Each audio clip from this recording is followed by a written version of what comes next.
But this is like one of the first years, I think, where California didn't grow. And that's very strange, because every year California's population just keeps growing and growing and growing. And they're saying this is one of the very first years in recent memory where it's not growing. So many people are leaving that it's actually not growing. Last year, California's population decreased for the first time in recorded history, and it lost a congressional seat. Now, new data finds that business headquarters are also leaving the state at a record pace. Companies have left California for more tax and regulatory friendly states. Dom, we're talking about Elon Musk moving from California to Texas. Oracle saying they are changing their corporate headquarters from Redwood Shores, California to Austin, Texas. For decades, California was the state of opportunity within the land of opportunity. People from east of the Mississippi, lured by California's exceptional climate, geographic beauty, and economic opportunities, moved there in droves. Its population grew by 10% or more in every decade from 1850 to 2010. From 2000 to 2020, California experienced a net loss of 2.6 million people. In 2020, Californians' total population fell by 182,000 people. Here are the top reasons it's time to leave California. Number 10, homeless. When they moved to North Hollywood, it was a safe, clean suburb. Yes, LA always had a serious litter and homeless problem, but those problems were pretty much relegated to downtown or specific areas of the city. And then it was the task of the city, you would think, to clean up those areas. Instead, they decided to allow all those problems to explode into nearly every incorporated area of LA. California has over 150,000 homeless people, many of which are either mentally ill or addicted to drugs. In 2019, there were nearly 60,000 homeless people living in LA County. In 2011, there were less than 40,000. So we've increased by 50% in less than 10 years. These are people, many of whom are mentally ill or drug addicted. But thanks to local regulations and legal consent decrees, the police have been told they are literally not allowed to move them to dry out facilities or do anything with the trash that now strews every sidewalk and underpass and overpass and embankment in LA. Every single one. Every freeway underpass is now a tent city. In fact, they've been building porta potties and like hand washing stations in these tent cities under the freeway underpasses. Nearly every public space has become a repository of open waste and needles and trash. The most beautiful areas of LA have become wrecks. It's one thing to pay exorbitant taxes. It's another thing to pay exorbitant taxes to watch your city degrade into a hellhole. I mean, here's just a few stories from the last few weeks. So my wife and I decide that we're going to take our kids down to Santa Monica, right? One of the most beautiful areas in America. And I'm old enough to remember when it was a beautiful, clean area. No longer. We take them down to a park. My kids are playing. They wander up a hill a little bit. And my daughter, who's 6, comes running down to me and she says, "Daddy, there's a homeless man, and he is doing something to his arm." What was he doing to his arm? Well, he had a needle. I'll let you guess. That same trip, we are walking along the boardwalk, and there's just a homeless man, no shirt, screaming at a bunch of people eating at a restaurant. Just screaming at them. And nobody in sight doing anything about the harassment. And this is how it is over in Venice, on Venice Beach, Santa Monica. I mean, it's been really, really bad over there. Number 9, out-of-control taxes. The marginal income tax rate is currently 13.3%, but legislators want to increase it to 17%. The sales tax is more than 7%, and there is also a 50-cent gas tax. Because they're incompetent. They're not going to become competent if you give them more money. You know, it's just they've managed the money that they got very poorly. They already have high taxes. There's a 13.5% state income tax here in California. 2, taxes. Yes, tax rates matter, you idiots. California's top marginal income tax rate is now 13.3%, which is already one of the highest in the nation.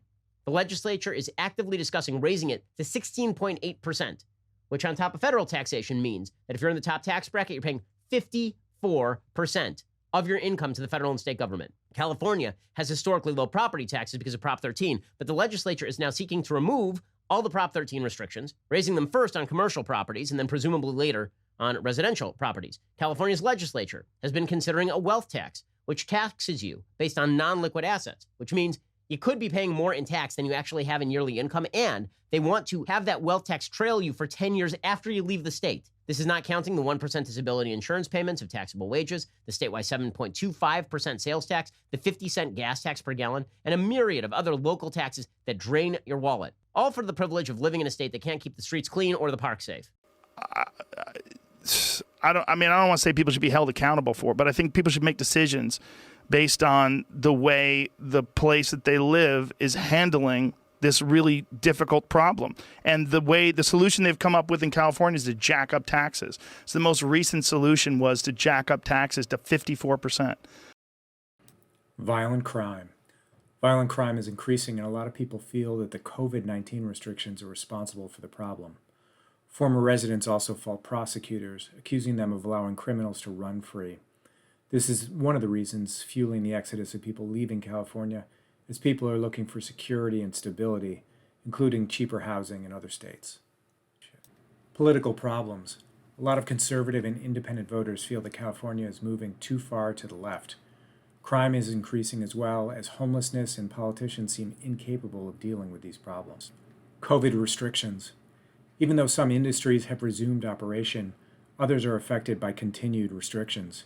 Other states don't have so many COVID-19 related lockdowns as California does, which causes many business owners to seriously look into leaving the state to another one where they hope of attaining success in their business. 3. Crime. Crime in LA has been skyrocketing. Well, shockingly, when you decide to basically release the streets to people who commit crime, crime has been going badly. The police have been told to back off of crime. In late July, LAPD Chief Michael Moore said the city had seen a 14% increase in homicide. For years, the state of California has pursued catch and release crime fighting, declassifying certain crimes as crimes, devolving responsibility to counties and cities. They called it prison realignment to avoid culpability at the state level, basically releasing people who should be in jail onto the streets. This has been going on for years at the local level too. In fact, local law enforcement has basically been incentivized to lie about their own crime rates. In 2014, the LAPD reported they'd misclassified over 1,200 violent crimes as minor offenses. And then they say, hey, look, we lowered the crime rate. Magic. It was not a giant surprise when the LAPD was ordered to let the city burn in Black Lives Matter riots that shut down LA County for a full week. We were all told to stay in our homes past 6 p.m. Rodeo Drive, the nicest area of LA, was forced to close at 1 p.m. to allow the mostly peaceful protesters to have their way. This garbage has real consequences. Down the street, I have a friend who is building a house. Beautiful house. He has had, in the last month alone, the structure robbed twice, once of copper piping, and the dumpster out front was set completely on fire. His wife has been stalked by a homeless person back to that person's front door. Just a block further down, another friend's house has been robbed by 3 people. He scared them off. The police came. They told him he couldn't do anything about it because they didn't have the manpower. Again, I don't live in a bad area. I live in a pretty decent area. But this is like one of the first years, I think, where California didn't grow. And that's very strange, because every year California's population just keeps growing and growing and growing. And they're saying this is one of the very first years in recent memory where it's not growing. So many people are leaving that it's actually not growing. Commute times. In Los Angeles County, more than 150,000 people now spend 90 minutes or longer commuting to work in each direction. Between 2009 and 2017, the number of LA County residents with commutes longer than 90 minutes increased by nearly 30,000, a 22% spike. Place that has such a high population either. I think there's a real problem with living somewhere that has 20 million people plus, 40 million in the whole state. It's so crazy. And number 1, housing. Nowhere are California's high prices more obvious than housing. The typical home value in California is $683,000. High housing prices, caused in large part by restrictive zoning laws, make it hard for people of modest incomes to survive in California. And that is your list of 10 reasons why it's time to leave California. And as always, if you enjoyed this video, please like it and subscribe because it helps us grow. Have a great day.